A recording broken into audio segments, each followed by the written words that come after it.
Burkina Faso's troubled security is Capt. Traoré losing ground. Ladies and gentlemen, today, I invite you to travel beyond the headlines, beyond the statistics and social media soundbites, to the heart of a nation standing at a dangerous crossroads. Burkina Faso, once hailed as a rising example of self-determination in West Africa, is now trapped in a deepening security crisis. The question on many minds is Captain Ibrahim Traoré losing ground. But before we rush to judgment, I urge you stay with me, because this is not just a story about a military leader. It's a story about youth, about courage, about leadership under fire, and above all, about whether a nation can rise stronger from its darkest hours.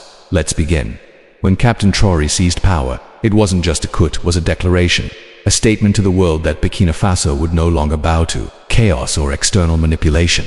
He promised sovereignty, he promised security, and more importantly, he promised to return dignity to a people tired of being statistics and reports about terrorism and failed states.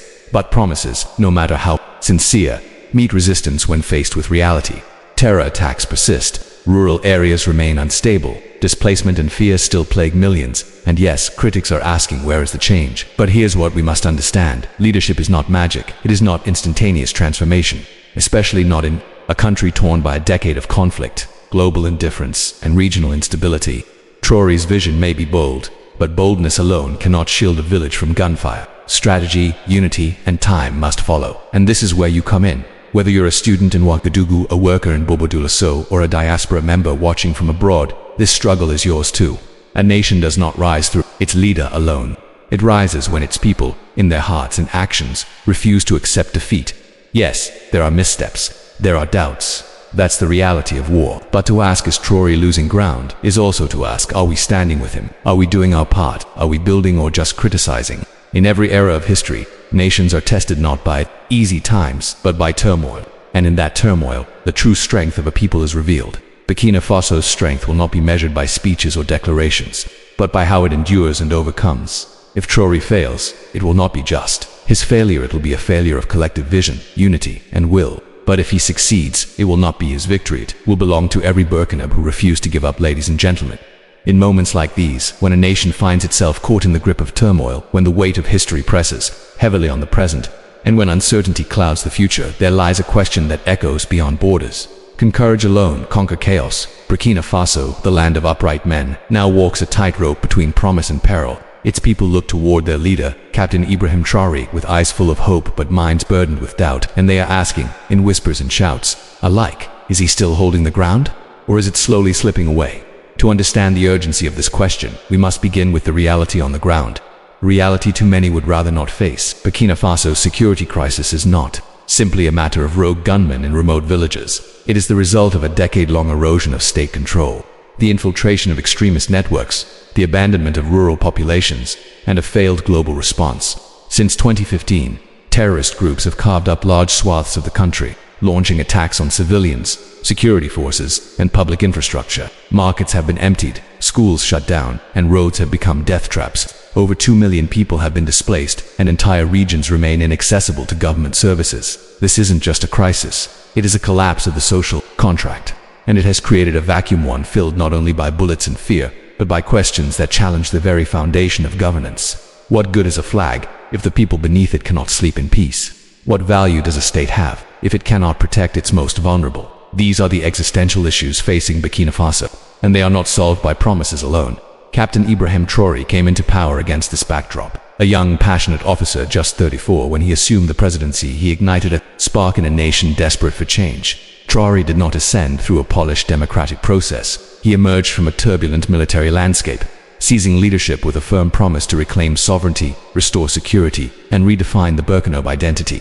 He spoke not like a politician, but like a soldier, direct, unpolished, and burning with conviction. At first, that conviction was contagious. Across urban centers and rural provinces, young people waved flags and cheered as Traoré's government expelled French troops, called out foreign interference, and embraced a rhetoric of independence and African dignity. His speeches electrified many who felt ignored by past regimes. His bold stance signaled, at least symbolically, a departure from dependence and submission. But enthusiasm, while powerful, cannot diffuse a landmine, and charisma, though inspiring, does not stop an ambush. It is here where the expectations begin to confront reality. While Traoré's intentions seem sincere as patriotism, undeniable, the complex machinery of insurgency does not yield easily. Attacks continue to strike even in regions thought to be secured. Armed groups adapt, change tactics, and exploit weak spots. And though the military under his command has launched aggressive operations, cleared some zones, and attempted to retake key territories, progress has often been fragile or short-lived. Many citizens who once believed that the situation would improve rapidly are beginning to realize the scope of the task. Rural communities, especially in the Sahel, the north, and the east, remain under constant threat. Food supplies are blocked, healthcare is non-existent, and education has become a distant dream.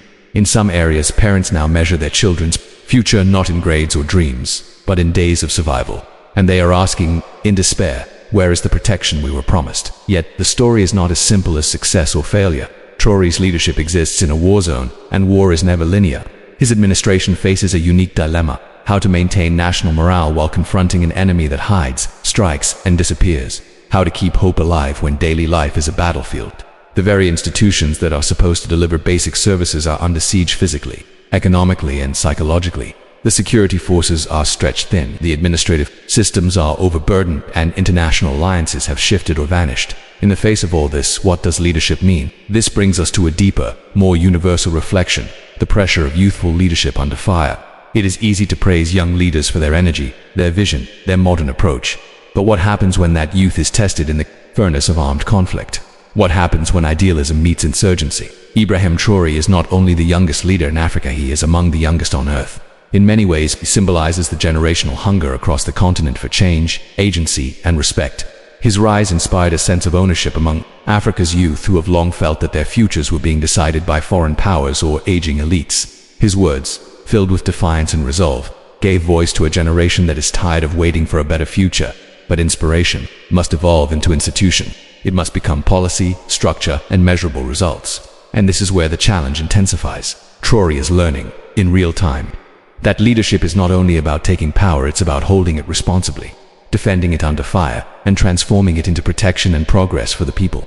His every move is scrutinized, his every delay magnified, his successes underreported, his failures amplified. The pressure is immense, and yet he stands. Here, let us ask ourselves something vital, not as critics or observers, but as participants in the shared future of Africa.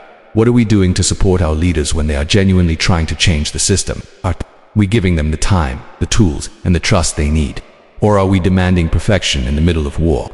Because the truth is, this Traoré cannot do it alone. No leader, no matter how passionate, can rebuild a fractured nation with speeches alone. The power of a leader rests not only in their own vision, but in the belief and action of their people.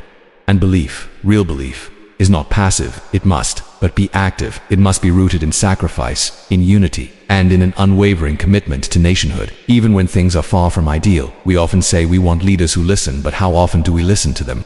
We say we want leaders who are accountable, but how often are we accountable for our own communities?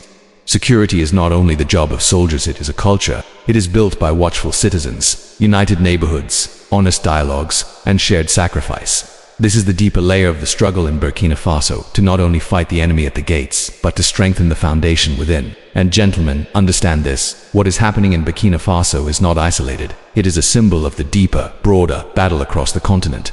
A battle between imposed chaos and indigenous sovereignty. A battle between foreign exploitation and African self-reliance. When a nation like Burkina Faso tries to reclaim its agency, it inevitably disrupts global interests. Those interests do not back down easily. That is why the violence intensifies. That is why media coverage distorts. That is why hope is targeted. So when we ask, is Traoré losing ground, we must also ask, what forces are trying to make him lose it? And more importantly, what are we doing to help him hold it? The people of Burkina Faso have always been resilient. Their history is one of defiance, from colonial resistance to post-independence, self-determination. Today's crisis is simply another chapter in that story. It is a hard chapter, a painful one, but it is not the end. The book is still being written. And so, while some may measure the moment by the number of attacks or the kilometers of territory lost or gained, we must look deeper. We must measure this moment by the courage shown in impossible conditions, by the unity forged under fire, and by the unwavering belief that a better Burkina Faso is not only worth fighting for, it is possible. That belief must not be broken, even when the body is tired. That belief must not be sold, even when foreign promises come wrapped in aid.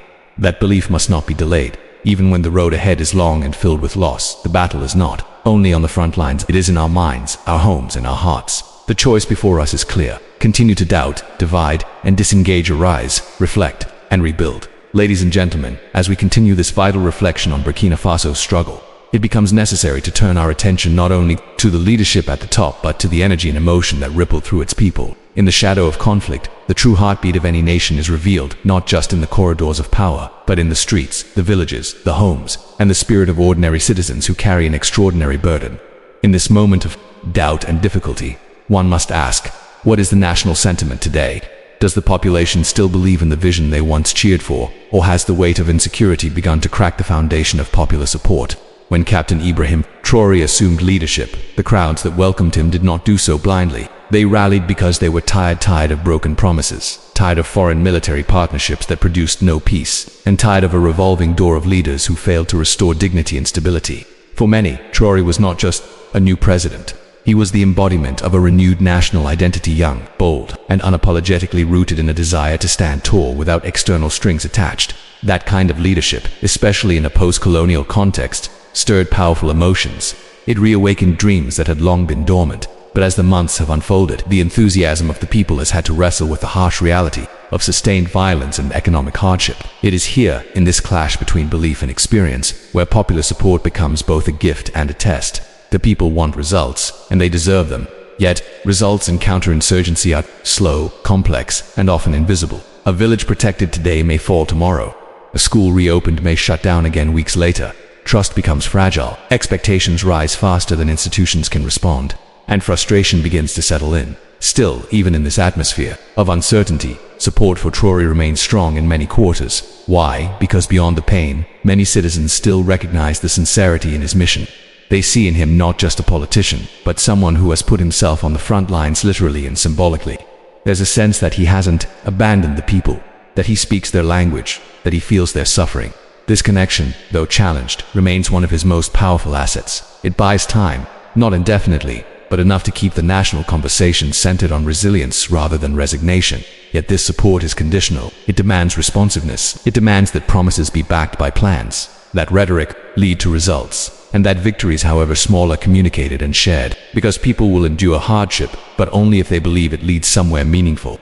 The danger is not only in the bullets of insurgents, but in the slow erosion of belief when change feels stagnant. For leaders like Traoré, sustaining popular support requires more than military action.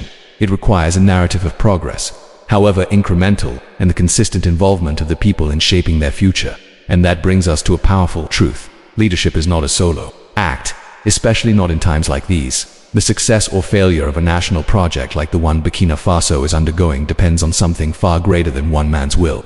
It depends on the collective sense of responsibility, ownership, and unity among the population. This is where the battle truly shifts, from the battlefield to the mindset of the people. If a nation waits for one individual to save it, it has already surrendered its strength. But if it decides, together, to shoulder the struggle, the possibilities multiply. The fight for Burkina Faso's future requires a new civic consciousness, one in which farmers, traders, teachers, and students understand that their actions, no matter how small, contribute to the national defense. In times of insecurity, vigilance and unity become the most powerful weapons. Every neighborhood that stays alert, every family that reports suspicious activity, every community that refuses to be divided by fear is actively fighting back.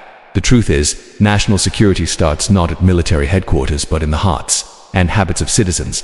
This is especially true in a country where the state is struggling to be present everywhere. In remote areas where government services have collapsed, the people themselves must often take initiative not to replace the state, but to preserve the idea of nationhood while the state rebuilds. Civil society groups, traditional leaders, women's associations, and youth networks play an essential role in this. When they organize food distributions, support displaced families, reopen local schools, or simply hold space for hope, they are not just providing aid, they are reinforcing the invisible bonds of national cohesion. But this isn't easy. People are tired, they are grieving. Many have lost loved ones, livelihoods, and land. The temptation to give in to apathy or division is strong. Some may even begin to believe that nothing will ever change, that Burkina Faso is doomed to be a battlefield. And yet, it is precisely in these darkest moments that the call for collective resilience becomes most urgent. The enemy thrives not just on weapons, but on despair. And so, the act of believing in the nation, in the mission, in each other becomes a revolutionary act. We must not underestimate the power of unity.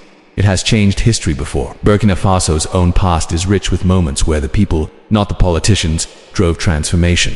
From anti-colonial resistance to the revolutionary spirit of the 1980s, the Burkina Faso have always shown a deep capacity to come together in pursuit of justice and dignity. That spirit must be reignited not as nostalgia, but as necessity.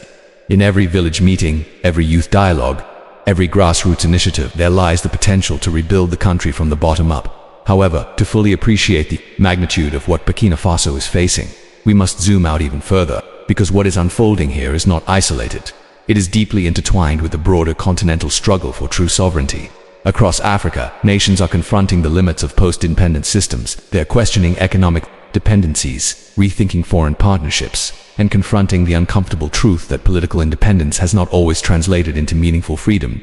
In that context, the crisis in Burkina Faso is both specific and symbolic. It is specific in its suffering and the lives lost, the schools closed, the towns abandoned. But it is symbolic in its challenge to the structures that have long kept African nations trapped in cycles of aid, intervention, and dependency. When Traoré and others speak of sovereignty, they are not just talking about borders, they are talking about the ability to make decisions free from external pressure, to chart a development path that reflects national priorities, and to protect citizens without outsourcing security.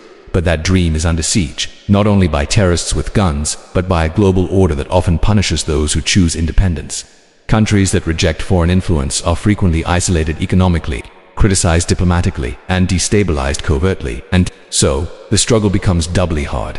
It is not only about fighting insurgents, it is about resisting a system that rewards compliance and punishes autonomy. Burkina Faso, in choosing a path of self-determination, has made itself a target not just for extremists, but for powerful forces invested in the status quo. This is why the burden is so great. Traoré's government is not just confronting local violence, it is standing up to a geopolitical structure that has never fully accepted African agency. And in doing so, it is exposing the contradiction at the heart of many foreign partnerships, that they speak of development, but deliver dependency, that they promise peace but leave behind bases and broken promises. Burkina Faso's desire to reclaim its future is a challenge not only to internal disorder, but to external dominance, and that challenge requires solidarity, not just within the country but across the continent.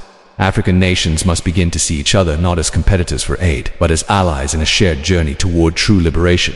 The youth of Africa are more connected and informed than ever, recognize that what happens in Burkina Faso echoes across borders.